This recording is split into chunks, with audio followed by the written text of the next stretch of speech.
ဒါကအမွေးတိုင်းကံပွင့်အမွေးတိုင်းနေကံပွင့်တော်တော်ချစ်တယ်နော်ဘာလို့ချစ်တာယူထားတဲ့ယောက်ျားကံပွင့်အမွေးတိုင်းဖျားလူတာတော့ကံပွင့်အမွေးတိုင်းဒါပဲလူနိုင်တယ်ငါပြောမယ်ဒါတော့ငါကြည့်ငါပြောပြမယ်အရင်တော့ကဈေးနဲ့မတူဘူးဒီကံပွင့်အမွေးတိုင်းတွေကဈေးတက်တယ်အိမ်မှာနေတဲ့ကံပွင့်မယ်ဈေးမတက်တာနော်အိမ်မှာနေတဲ့ကံပွင့်မယ်ဈေးမတက်တာဒီဈေးတွေအမွေးတိုင်းကံပွင့်အမွေးတိုင်းတွေဈေးတက်တယ်အေးပါဟုတ်ပါပြီဟုတ်ပါပြီဒါတွေဆိုအရင်တော့ကဘလောက်မှမရှိဘူးဒါတွေတစ်ထုပ်ကို9500တဲ့ဘာနို့မုံနေဘာနဲ့တော့ဆက်ပြမုံနေမသိဆက်ပြမုံနေအကုန်လုံးအိမ်မှာပြည့်နေအောင်ဝယ်ပြီးတော့ထားတော့တိုက်ကြမှာကိုဘေးဘာညာဆိုရင်ငါတကားတွေအကုန်ပိတ်ထားမှာ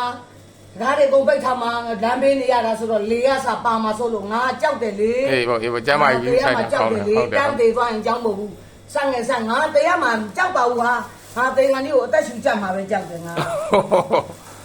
သက်ရှူကြပြီးမှသေးတာကြီးကိုဒုက္ခဒီမှာချုံမုံကြီးနဲ့အခါမှတော့မွေးဘူးသားလေးအဲ့ဒါဝဲလာတယ်အထုပ်ပေါင်ထုပ်တွေလည်းမှရှိတယ်ချုံမုံကတော့ရှော့သွားပါကလည်းပဲလည်းပါကလည်းပဲလည်းပါတယ်အကုန်လုံးကြက်သွန်ဖြူတွေလည်းကုန်ပါတယ်ကြက်သွန်ကြီးကဟိုမှာတခါအချိန်20ဝယ်ထားတာရှိတယ်ဒီမှာဟိုစားတွေလေးမနုတန်းလေးတွေယောက်ျားကြိုက်တယ်ကြိုက်တယ်မလားဘယ်လောက်ဘူးလဲငါ့ကိုတမင်နောက်ဆုံးပိတ်အိတ်နဲ့လည်း9000နဲ့ယူသွားဆိုပေးလိုက်တာ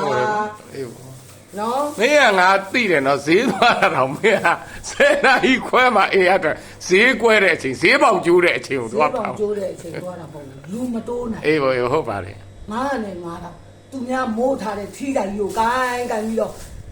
ဟာစီနဲ့တက်ရှိနေရတယ်မင်းတီသားပဲငါဆေးကန်းကိုသွားနေတာကတော့ငါရှိပြီနော်ကော်ဖီဇွန်ရွက်နော်ယုံလီပြီးဒီခိုင်ချက်ကလေးချက်ဆောင်လို့နော်အတိရောကဒီခါကျတော့နေတယ်ဘာလို့ဆိုတော့ဒီတက်တည်းထည့်ထားရလေဒီကပြက်တော့ဘယ်နှစ်သိန်းလောက်ကုန်ပါညုံกว่าငါအကုန်လုံး2,900,000ယူသွားတယ်ဒီမှာဘောက်ချာဥစ္စာဖြစ်တယ်2,900,000ဆိုတော့ဒါ3,900,000လောက်ပေါ့3,900,000ဒါဟိုကဆွဲဒီကဆွဲဘူးအေးဘာဖြစ်ဖြစ်ပါအများကြီးပဲဒီမှာမလေးဝယ်ထားတာလေအများကြီးပဲ3,900,000လောက်ပေါ့ဆုံးလို့ဥမာဆက်ပြခဲဒီရောဝယ်လာသေးတယ်လေဆုံးလို့ငံပြားရည်လေးလည်းရှိသေးတယ်မှာအောင်မွေးယူသွားတာပါသွားပြီ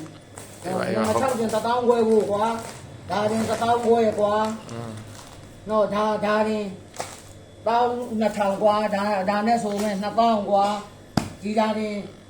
စားတယ်2000ကျော်ဖို့လေနော်ဘာပဲလေဒါဆိုမင်းအေးဆေးပဲနောက်ရက်ဒီဈေးသွားတယ်မလို့တော့နဲ့ဈေးမသွားတော့ဘူးလေမောတယ်ငါဈေးသွားရင်စုံအစီပါတယ်မင်းသွားရင်အစုံပါတယ်အစီမပါဘူးဘာဘူးလေငါယောက်ျားလေးပဲမင်းမိန်းကလေးဆိုတော့ပြန်လာရင်အစီပါတာပေါ့အေးပေါ့အစုံအစီတော့ပါနော်ဒါပြီးရော